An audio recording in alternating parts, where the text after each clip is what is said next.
villagers and friends that may be curious about life in the Villages, Florida. My name is Kaitlyn, and I'm so glad that you found us today to talk about some of the questions that I have been getting asked about our community recently.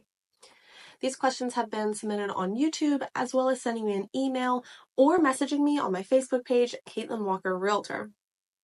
I try to make it as easy as possible to get a hold of me, so in every description of these videos, you'll see my contact information, and then I'll go ahead and leave it at the end of every video as well. I have 9 questions that I'm going to answer today, but if your question was not on the list, go ahead and drop a comment below, and I'll either answer it for you in the comments or add it to the list to talk about.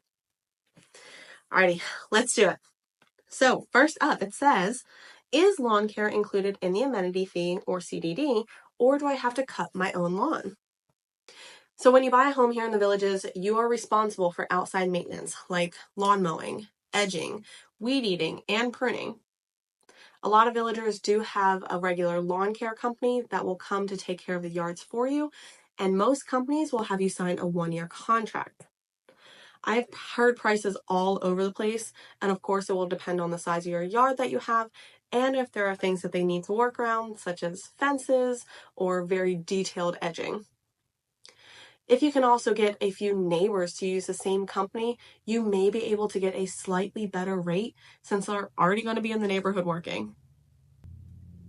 Now, there is a portion of your bond payment that goes towards maintenance, and it stays on as a non-ad valorem tax, even if the primary bond payment is paid off. The annual maintenance bill will cover common area lawn care, which is where the confusion may come in. But in general, villagers have to maintain their own lawn. So there is no HOA, but there are fees. What do they all mean? The Villages does not have a homeowners association per se, but it is a deed-restricted community with community standards and fees that you must pay into. There is an amenity fee, which, as the name suggests, allows you access to all the amenities, such as court games, access to the recreation buildings, and executive golf. But you will need to pay for a separate trail pass if you want to bring your golf cart on the courses. Currently, the amenity fee is $195 for the household. And yes, the amenity fee will increase year over year or as needed to account for inflation and rising costs.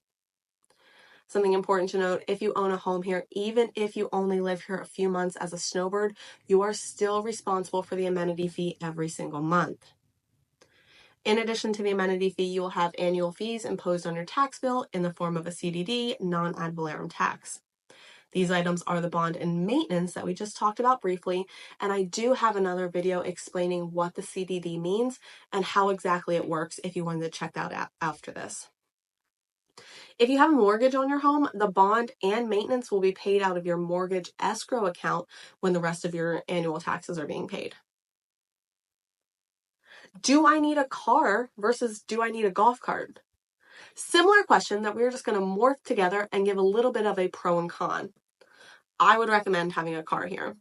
The Villages takes up a lot of space north to south, and it currently takes about 50 minutes to get from Spanish Springs to the new Eastport area by car. I would also say that it's not that common for people who live very far north to make a trip all the way south and vice versa. But it does happen, and if you were to take the same trip by golf cart, it would probably be close to about an hour and 45 minutes. Not to mention that it does get hot here in the summertime, and unless your golf cart has doors or air conditioning, you may feel a little bit uncomfortable in the golf cart as compared to a traditional vehicle. The biggest advantage to having a golf cart, in my opinion, is to have it as a second vehicle for those short trips. Golf carts don't require full vehicle registration if it's not street legal, and it allows you to park places a little bit easier because golf carts can fit 2 in 1 parking space. Which, if I'm going to go off topic for just 1 second, and I want to talk about golf cart parking etiquette. Please, please, please, please park 2 golf carts staggered in 1 parking spot. Or if you go out with a group of 3 or 4 carts, you can all fit into 1 space together if you arrive and leave at the same time. There are far too many golf carts here to take up only one parking space when we are out at the squares, rec centers, all of that. So please, at least 2 to a parking space. Next, can I rent out my home? Yes. The Villages is a unique community that, for the most part, does not have rental restrictions, so you cannot rent out your home on a short-term or long-term basis. Peak season is around October to November and will last around March or April. You will see the highest rent prices during those times and the lowest rent prices in the summer traditionally. Short-term rentals are a bit of a hot button for our full-time residents here because they could be getting a new neighbor every few weeks, and some renters are more respectful than others when it comes to noise. You can choose to rent out your home from almost any real estate company, private management companies, or do it yourself through an Airbnb, VRBO, or the Rent from a Villager site. I understand that the Villages is a 55 plus community. I'm not quite 55 years old yet. Can I still live here? If somebody is above 55 in your home, then you're going to be fine. If you're 50, you're going to be fine as well because you're right on the cusp. They will make you sign a waiver acknowledging that you are under the age of 55, though. Now, the time that you will run into the issue the most is when we talk about this 80-20 rule. And what that means is for an age-restricted community like the Villages to be able to keep their certification, they need to have 80% of their residents with somebody in the household over the age of 55. The remaining 20% can be younger. So you'll see this come into play when adult children decide to live with their parents here. They still are village residents, even though they're not 55 or above. Right now, last I heard is that we are nowhere near the 20% mark. That would put the younger folks at risk of not being able to purchase or live here. I don't play golf or pickleball. Is the Villages worth it?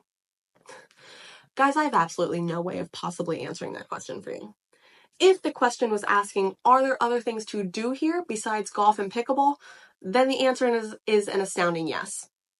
It's reported that there are over 3,000 clubs and groups within the Villages, so you have plenty of other opportunities to meet people or find groups that interest you.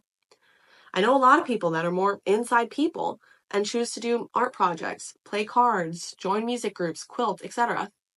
So just because you don't play pickleball or golf doesn't mean that it's an automatic no to live here. There are a lot of opportunities to learn if you're wanting to play for the first time, and many beginner groups so you can test it out. And then if it's not for you, go try something else. It's okay. We're all here to learn something. This one's a little bit comical to me. So it says, you are isolated in a place of older folks, cut off from all the younger people. Well, it's not really a question, but I would love to talk about this. Y'all, if your impression that the Villages is a retirement community similar to a senior care home, you are absolutely wrong. Yes, the average age in the Villages is about 70. However, this is one of the most fit communities that I've ever been a part of, and I've lived on military bases. This is an active adult community where you can spend your entire days out exercising by ways of swimming, biking, court games, walking, running, golfing, softball. The list goes on and on. And as somebody in their 30s, I know that I can't keep up with half of the villagers here. You have to remember that there is also the senior games where hundreds of athletes compete against each other in age brackets from 50 all the way up to over 100 years old. And once you're retired, sometimes the only thing to do on the schedule for the day is to practice your skills and train for upcoming matches or tournaments. People of all ages are welcome here at any time. If you have adult kids or grandkids that want to come and visit, they are more than welcome. And we see a lot of people with families that come to visit regularly. Now, can kids under 18 live here full time? No. They are limited to a maximum of 30 days per year, but I'm willing to bet that on any given week, people in your neighborhood or groups will have family with kids or grandkids coming to visit. Do we need 2 different real estate agents in the Villages? Great question. This is something that's a bit unique to this area, and that there are MLS agents like myself and VLS agents that work directly for the Villages. The MLS agents can sell existing homes inside the bubble, as well as homes in neighboring communities. If you wanted to explore other 55 plus communities in Central Florida, you could do so with the same agent. And then the VLS agent are sales agents of the Villages that have exclusivity on new construction homes and some existing homes. VLS agents are not realtors. They are not bound by a code of ethics, but they are licensed sales agents by the state of Florida. Now, where some things can get confusing is when you're searching for homes. You will see that MLS agents will have their properties listed on different sites such as Zillow, Realtor, Trulia, brokerage websites, etc.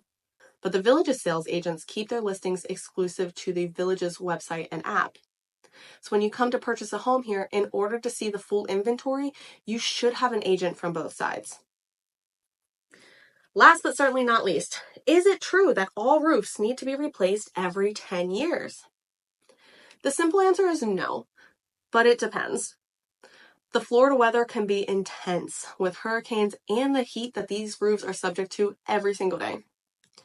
Once you do hit the 10-year mark, if you've not had a roofing inspection done, I would highly recommend it. Just so you can protect your investment for one, and then to be sure that you are not at risk of losing shingles, which could create a much larger issue. Even if your roofing inspection says that your roof is fine, I would still start to budget for a replacement in the future so you're not caught off guard if you decide to sell your home and the roof age is concerning to a buyer. So then if you're buying a home and let's say the roof is 12 years old, I would recommend that you get a 4-point home inspection, which goes into a little bit more detail than a traditional home inspection. The 4-point home inspection heavily focuses on the 4 major components of the home, such as plumbing, electrical, HVAC, and roof. Most insurance companies will require you to have a 4-point inspection done if the house is over 30 years old. So this is where it can get a little bit political because there are a lot of insurance companies that have been pulling out of Florida in the past couple years. So individual companies may have restrictions in place that they will not write a new insurance policy for a home that has a roof over however many years. There's no standard statewide rule that says all roofs have to be under this age in order to be insured. So that's where shopping around plays a big part in finding insurance for a home that may have the older roof. If it comes down to it, there are ways to negotiate a new roof into the purchase contract if you have a contingency on the ability to acquire homeowners insurance. There's a lot more that we can talk to about insurance and roofing, but I am in the works right now to have a sit down with home inspectors, roofers, and insurance agents, as well as, some other industry professionals so we can hear their side and how it affects the real estate market here in Central Florida. Thank you guys for sticking around and going over some of the most common questions that I've been getting asked about the Villages over the past couple days and weeks. If you've learned anything today, go ahead and hit that like and subscribe button if you want to see more information of communities in Central Florida with a focus on the Villages. The real estate market is heating up again here in Florida, and we are starting to see more homes come on the market. So keep your eyes peeled for potentially your new Florida home. We'll see you all again soon.